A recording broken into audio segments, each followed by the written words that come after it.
So, I mean, you all are busy as well. I mean, you're been I think helping small nonprofits. Really, a lot of nonprofits in the DC area to help those who are in needs. Looks like over $500,000 you annually give away in community contributions to local nonprofit organizations, and you're looking for ways to improve health and places like wards 4, 5, 7, and 8 here in DC. And you've got a lot of initiatives that support organizations we know so well as Martha's Table, which is really doing fantastic things over here in Ward 8, and Pathways to Health, Housing, us helping us, and so many more. So I don't want to tell the story. I want you to tell the story about why AmeriGroup does what it does, and why this is so important, particularly at this time. Sure. And, I mean, I think what it comes down to is AmeriGroup, no matter what market it's in, whether it's DC, Maryland, Virginia, or Hawaii, is very community focused. We know we can't increase health outcomes if the whole person isn't healthy. So what I mean by that is if you have housing insecurity, food insecurity, employment is scarce, then going to a doctor, being healthy is probably going to be the least, thing that you worry about. So we look for those social determinants that impact health, not just going to the doctor or just saying going to the gym, but do you have food? And, we did a pilot when I first came into the market, I want to say about 2017 with Food and Friends. I think everyone knows them. Folks go and they volunteer over the holidays and do Thanksgiving baskets. But one of the things we did was the nutritional prescription. And what drove me to them was that, say, Denise, they went into your house and said, okay, you just got out of the hospital. Here's food catered to you. If they notice that there's other residents in that home, they make sure that everyone eats. If they know they don't have a microwave, they make sure that they get a microwave or a refrigerator. And that's what's, means about taking care of the whole person.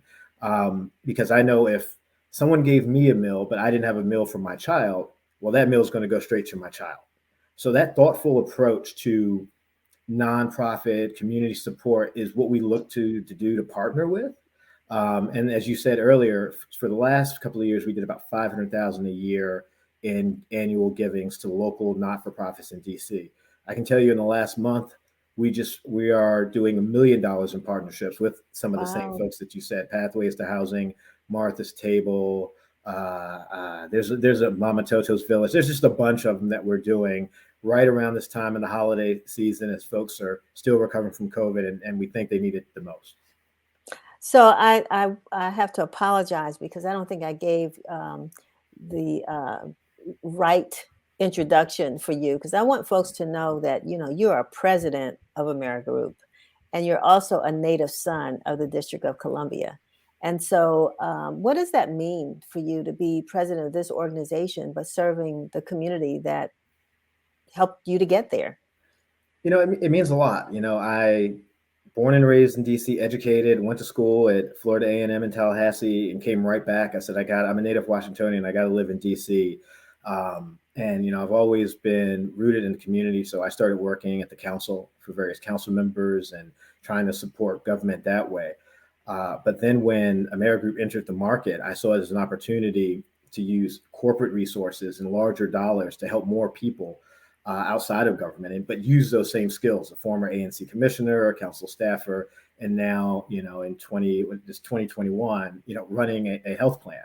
After Florida A&M, I went to Catholic University right here in DC and, attained a master's in health administration. So it's near and dear to my heart personally because, we have what some folks would say is controversial Obamacare or the Affordable Care Act, but I didn't have insurance growing up. So the fact that I could actually help those who basically would have been me is something near and dear. I had to wait till the doctor came to, the high school to get my physical so I could start sports. So to be able to go and do that outreach to communities and populations, like you said, in 4, 5, 7, and 8, and all across the district who actually can qualify for this stuff and remove those impediments, that's my driving force. And how do you feel about how the district is actually serving its low-income residents? I know AmeriGroup is doing its part, but what have you observed, and what do you think that the true needs are? And food, I think, is one. You did talk about that, and nutrition, but is there anything else?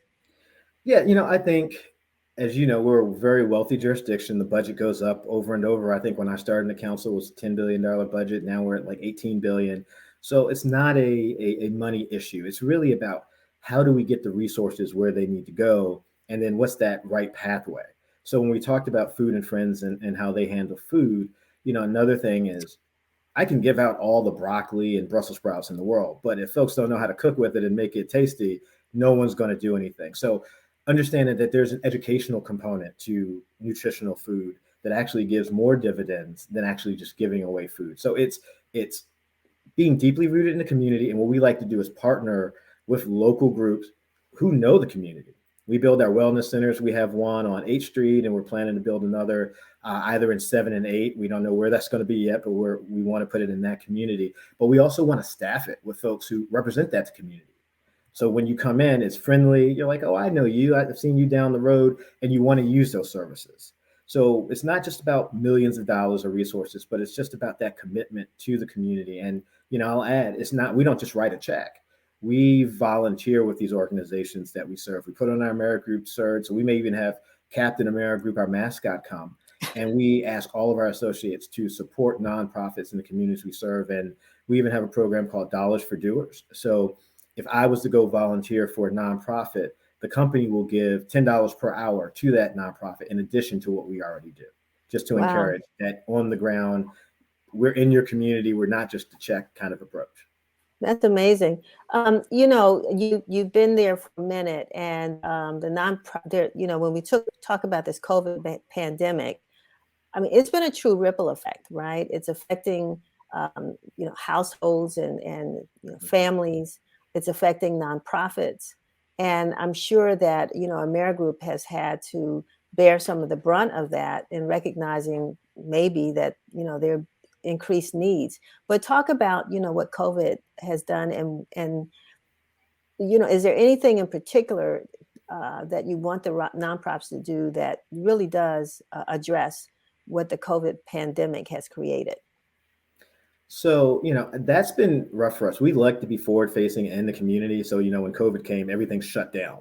So, Right. when you deal with the vulnerable population, the Medicaid population, you really want to be able to have that outreach. They can be very transient, going from one apartment to another apartment. And you don't want to lose them and they get lost in the cycle. So, that's been the hardest thing. So, having to leverage technology, text messaging, social media to try to stay engaged with, the members we would hope to serve.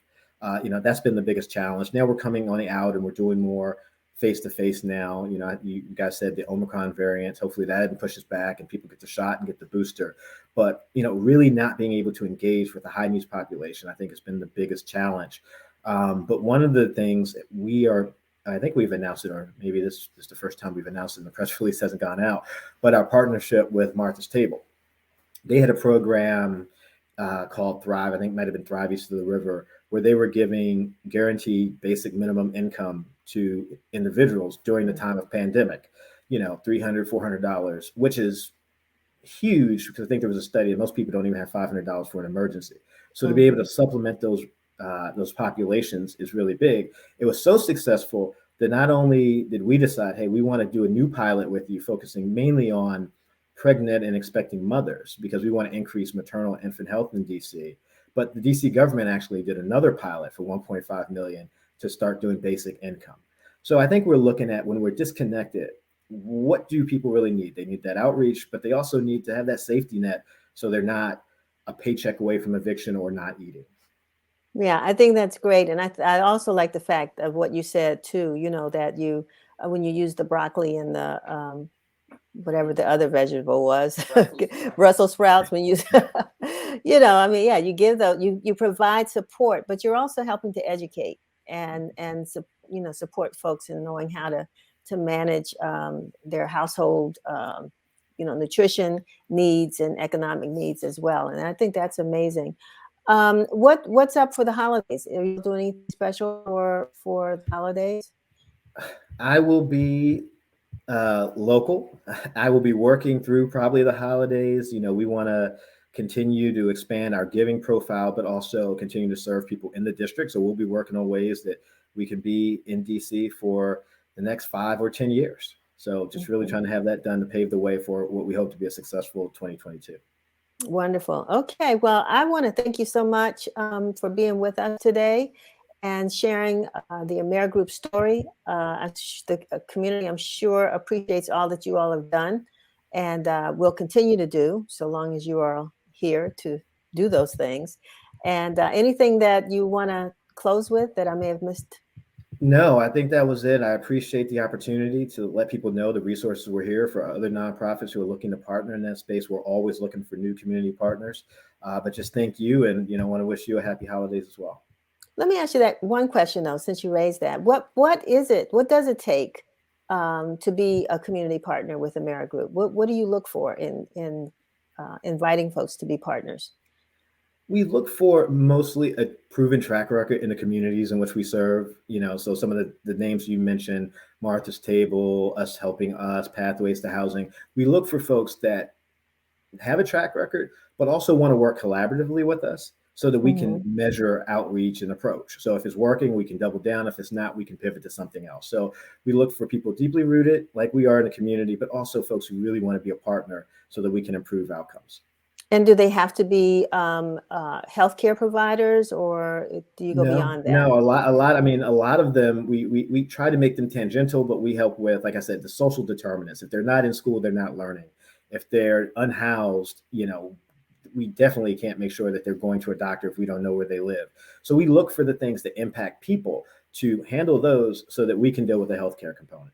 And for those who might be listening and say, I might have something to offer that might make a great partnership with AmeriGroup, would they just go to the website that we have been displaying, or is there someplace else that they should Yeah, call? if they go to the website, and I'm not sure if it'll link them to our corporate site, but if they do corporate giving and not for profit, there's a whole thing.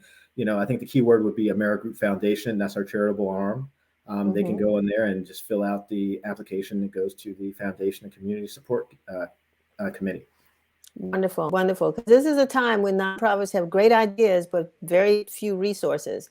And so this might and are making a difference, and particularly in this community. There are a lot of them out here that are doing a lot of great work, but just they just do the work out of their hearts and not out of their pockets. So a little bit of pocket change would certainly help.